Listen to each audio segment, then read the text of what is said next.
रायपुर नगर निगम के 70 वार्डों में से 23 वार्ड ओबीसी के लिए आरक्षित किए गए हैं, जिनमें 8 महिलाओं के लिए आरक्षित हैं। 9 अनुसूचित जाति वार्डों में से 3 महिलाओं के लिए और 3 अनुसूचित जनजाति वार्डों में से 1 महिला के लिए आरक्षित है। इसके अलावा 35 अनारक्षित वार्डों में से 11 सामान्य वर्ग की महिलाओं के लिए आरक्षित किए गए हैं। आरक्षण प्रक्रिया के दौरान वार्डों की पर्चियां बड़े डिब्बे में डालकर निकालने को लेकर विवाद हुआ। इसे लेकर कलेक्टर को बड़ा डिब्बा मंगवाना पड़ा, जिसके बाद प्रक्रिया आगे बढ़ी। महापौर, नेता प्रतिपक्ष और कई पार्षदों के वार्ड आरक्षित होने से राजनीति गर्मा गई है।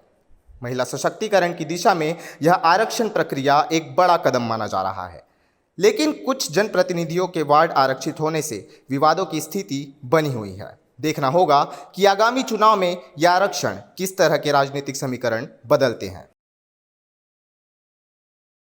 देखिए, पूरी पारदर्शी तरीके से इस आरक्षण प्रक्रिया को किया गया। इसमें जैसा कि आपको पता है कि रायपुर नगर निगम में 70 वार्ड हैं।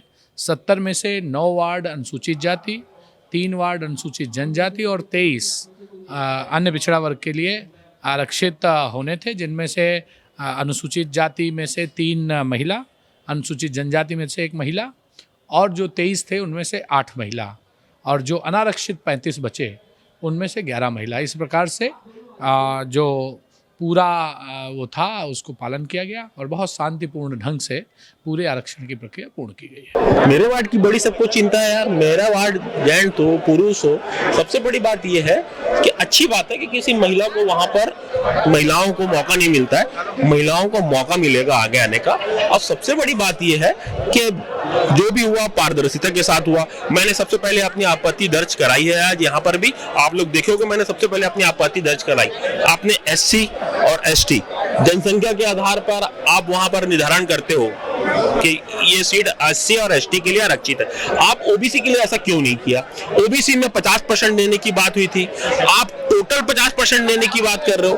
भाई ये क्या हो रहा है? आप लाट में निकाल के आप टोटल जो 57 सीट थी उसमें निकाल के आपने 23 का वो कर दिया, जबकि 50% देने की बात हुई थी। जो सुप्रीम कोर्ट ने जो अपना वो निकला, वहां से आदेश निकला, उसमें टोटल 50% देने की बात है। तो 50% कहाँ दिया गया?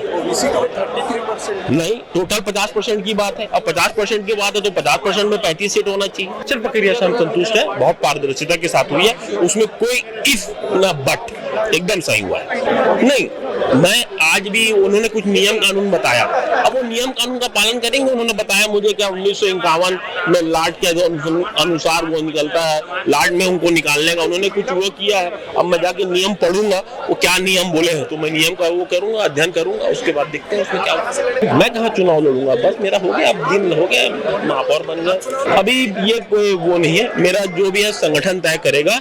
मगर अभी महापौर का वो है भाई, अभी महापौर की लॉटरी कहाँ निकली है, निकलने दो ना, उसके बाद फिर देखेंगे क्या है क्या नहीं करेंगे। पहले महापौर की लॉटरी निकलने दो, अभी इतनी जल्दी मैं कैसे बता दूंगा क्या होगा क्या नहीं होगा। तो ये जरूर है कि मेरे वार्ड को महिला किया गया है और आरक्षण में निकला है, तो अच्छी बात है, किसी महिला को चांस मिलेगा और महिलाओं को आने का मौका मिलेगा। हाँ, निश्चित रूप से आज आरक्षण की प्रक्रिया खत्म होने के बाद स्वाभाविक तौर पर पार्टी स्तर पर जो जिस विधा में है, ओबीसी में है, महिला है, सामान्य है, महिला है, एससी एसटी की तो सीटें पूर्ववत ही रही, उसमें से 1 सीट जो एसटी की है वो महिला की निकली है और 3 जो है वो एससी की निकली है।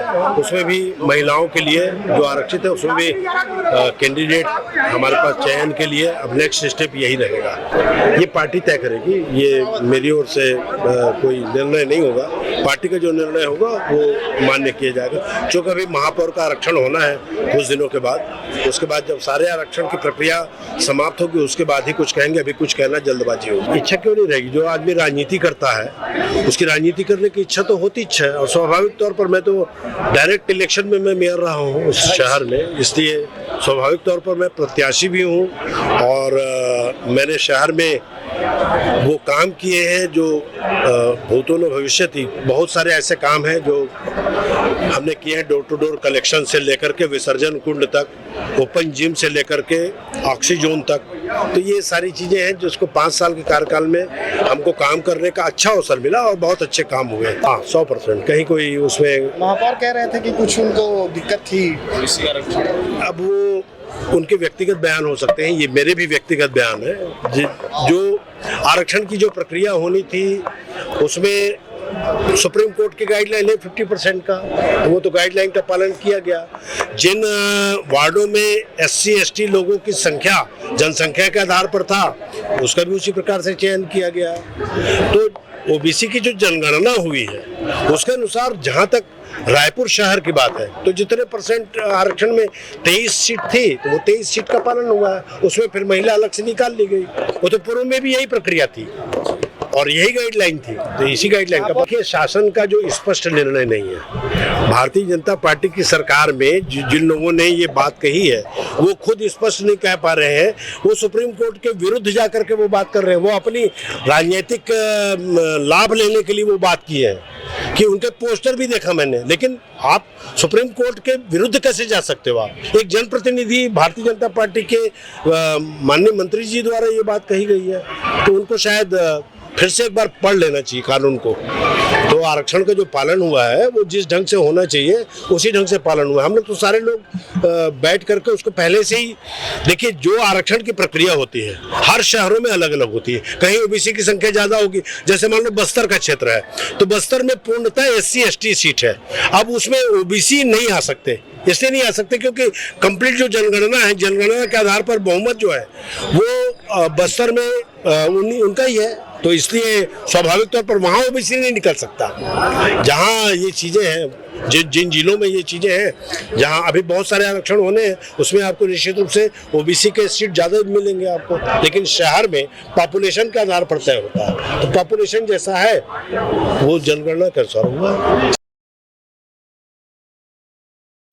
Bureau report, news plus 21।